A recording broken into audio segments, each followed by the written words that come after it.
Hello, guys. So today we will dive into the recent tension between France and Israel, and we will try to analyze the key statements made by French President Emmanuel Macron and also Israeli Prime Minister Benjamin Netanyahu.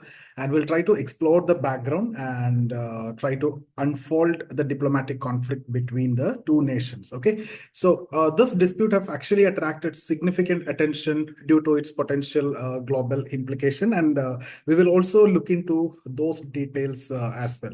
So let's get started, especially with the roots of the conflict. And if you see, France has recently expressed concern over Israel's growing assertiveness and aggressiveness, particularly regarding military actions. And France, being a significant voice in global diplomacy, particularly criticized Israel for recent attacks on UN peacekeepers and Lebanon border. So Macron made a strong statement reminding Israel, don't forget who created you. This comment triggered a sharp response from Israel also. So just 1 minute, guys. And if you see, the French President Macron warned that Israel should remember the critical role the United Nations played in its creation. And he emphasized that without UN, in 1947, the partition plan for Palestine, the state of Israel would not exist. And Macron's criticism stems from Israel's recent action that he believed disrespect the very international organization that facilitated its formation, actually. And we will also look at the next slide. The Prime Minister of Israel's response, Netanyahu's rebuttal.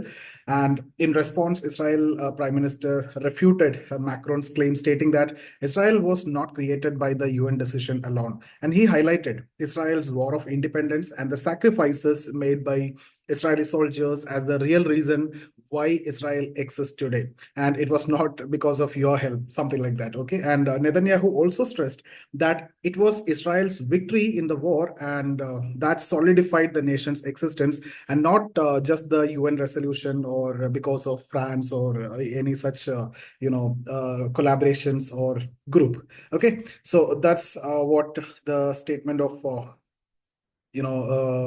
Israel president. Now let's get into the Israel-UN relation and what happened in the recent time and everything.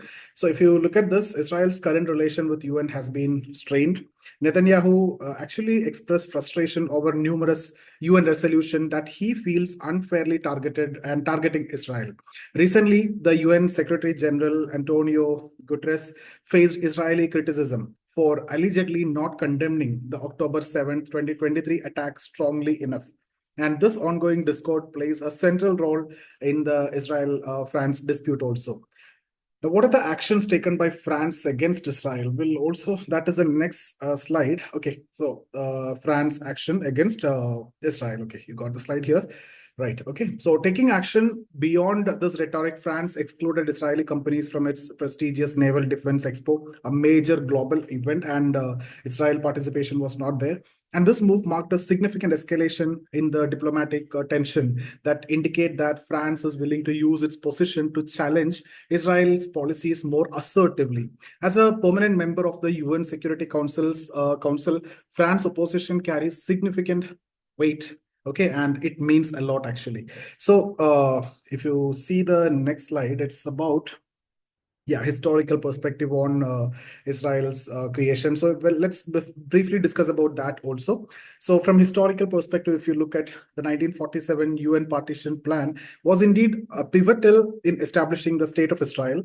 However, Netanyahu's point remained valid. Israel faced immediate attack from neighboring Arab countries after its declaration of independence in 1948. And Israel's survival and establishment as a state were secured through military victories, not just diplomatic resolutions or UN resolutions or French support like that. Okay.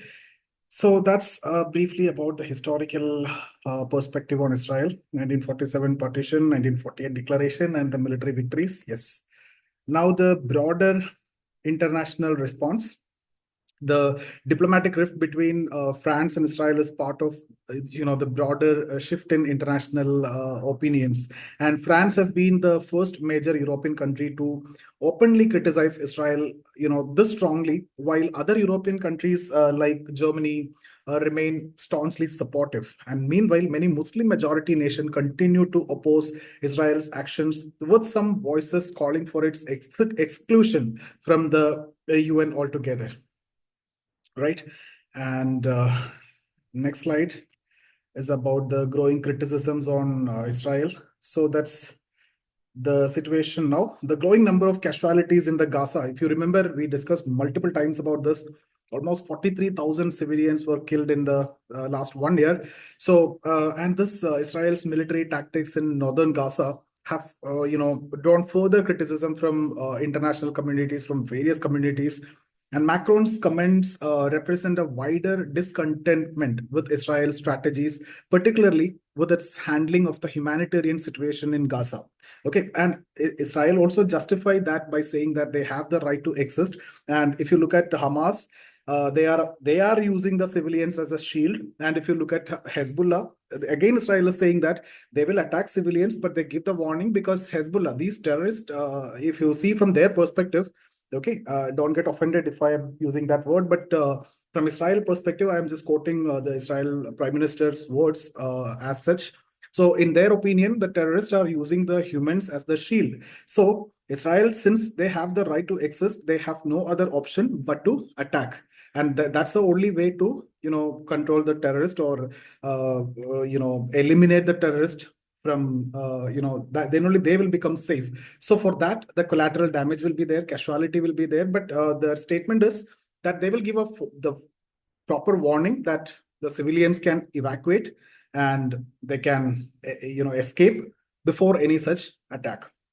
So the humanitarian consideration will be given first, and then attack will be there. That's their view, because they have the right to exist and everything. So this increasing international pressure could influence Israel's future actions in the conflict also. We will wait and see anyway. But Israel is not much concerned about these. Now, what could be the conclusion of this complex debate? And guys, this, if we start discussing about Israel issue, Palestine issue, it is endless and it keep on going. If you stop at Hamas, then Hezbollah start, and if you stop at Hezbollah, then Iran starts. So it keep on going, and then Houthis start. So it is going to be endless. And what could be the conclusion here? Let's conclude. The questions remains: who's right in this approach, right, in this diplomatic clash?